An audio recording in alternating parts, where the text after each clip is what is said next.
परमेश्वर ने आकाश और पृथ्वी और उनकी सारी सेना का निर्माण पूरा कर लिया।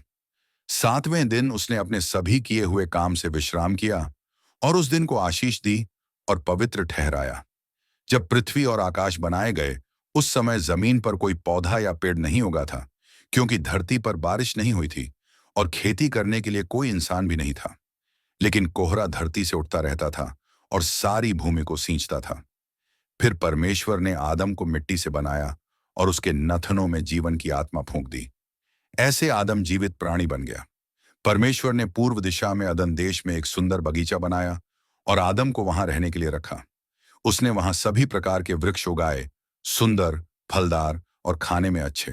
बगीचे के बीच में दो खास पेड़ थे, जीवन का वृक्ष और भले बुरे का ज्ञान देने वाला वृक्ष।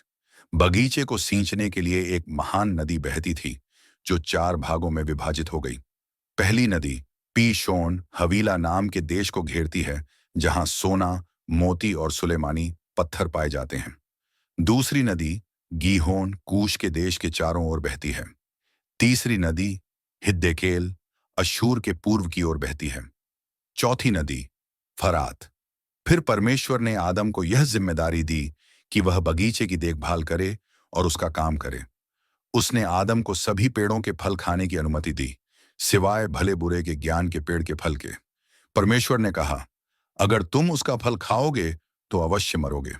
परमेश्वर ने देखा कि आदम अकेला है, इसलिए उसने उसके लिए एक साथी बनाने का निर्णय लिया।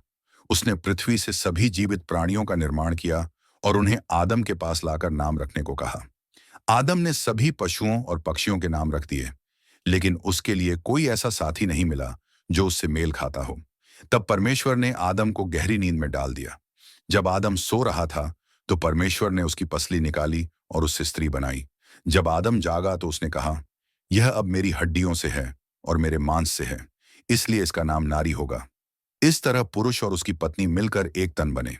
और आदम और उसकी पत्नी दोनों नंगे थे, लेकिन उन्हें किसी बात की लज्जा नहीं थी।